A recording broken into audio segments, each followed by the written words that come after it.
سوالات بھی اٹھ گئے ہیں. دوسری طرف امریکہ کے ساتھ بھی آپ نے ان سے بھی مطالبہ کر دیا ہے تحریک انصاف کا. جو میں بیرسٹر سیف کی سن رہی تھی بات چیت, کل آپ نے فورن میڈیا کو بھی بلایا اسلام آباد کے اندر, تو آپ کو لگتا ہے کوئی سنوائی ہوگی؟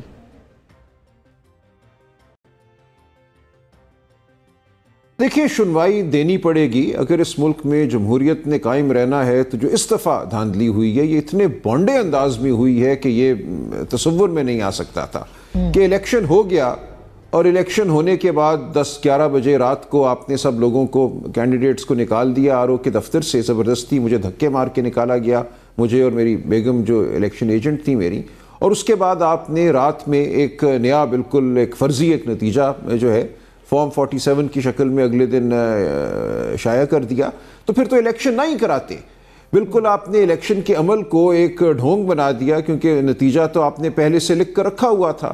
تو اگر ایسے اس ملک میں الیکشن ہونے ہیں اور آئندہ ایک یہ روایت پڑھنی ہے تو پھر تو میں سمجھتا ہوں کہ نہ آئندہ کوئی ووٹ کرے گا, پھر لوگ اور طریقے اپنائیں گے جو اچھے طریقے نہیں ہیں, جن سے ہم بچنا چاہتے ہیں. اس ملک میں ہم چاہتے ہیں تشدد نہ ہو, اس ملک میں ہم چاہتے ہیں مکالمہ ہو, ہم چاہتے ہیں کہ ایک صاف ستھری سیاست ہو.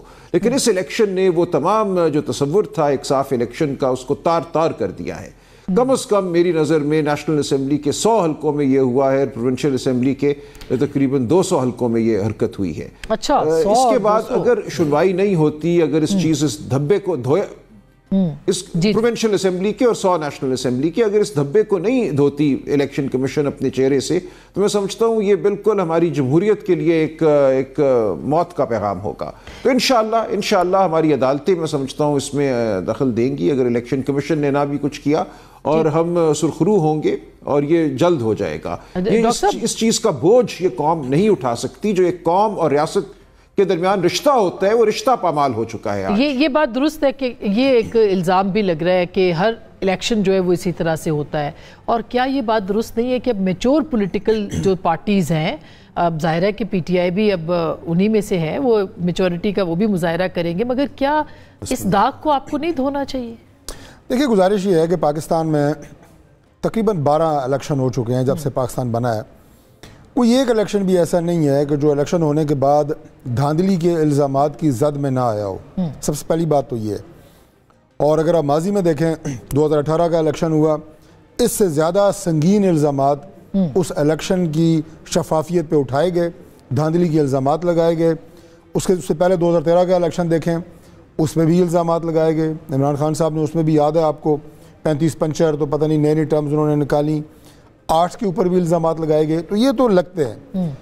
رائے صاحب نے جو بات کی ہے, دیکھیں اب پچھلا جو الیکشن 2018 کا تھا اس میں کچھ ایسے حلقے تھے, جیسے ڈپٹی اسپیکر صاحب کا حلقہ تھا قاسم سوری کا, اب اس میں 50,000 ووٹ جو ہے وہ جعلی ثابت ہوئے. اس کے بعد وہ ٹرائیبیونل سے, پھر سپریم کورٹ سے اس میں سٹے ہوا.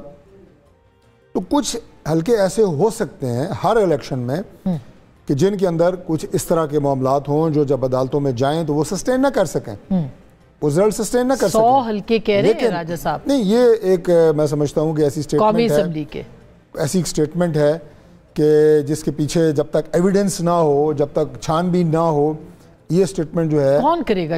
اس کو اون کوئی نہیں کرے گا نا. اس طرح تو آپ 100 کیوں کہہ رہے ہیں, پھر آپ 255 غالباً الیکشن ہے سب کو کہہ دیں.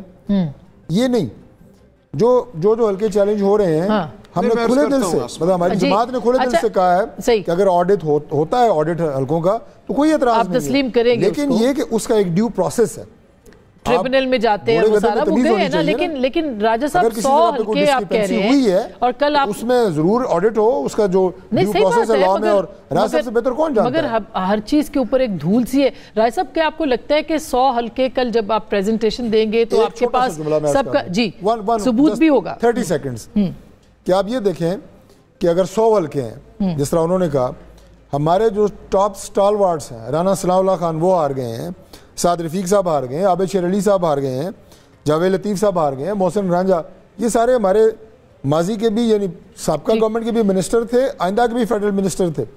اگر یہ مینجمنٹ اتنی آسان ہے یا 100 حلقے ہوتی تو ان کو آپ یہ سب سے پہلے جیتتے. مگر راجہ صاحب کیا 100 حلقوں کے ثبوت آپ کے پاس ہوں گے؟ جب آپ کل فورن میڈیا کو بتائیں گے تو وہ ثبوت بھی ہوں گے؟ جی میں عرض کرتا ہوں, میں آپ کو عرض کرتا ہوں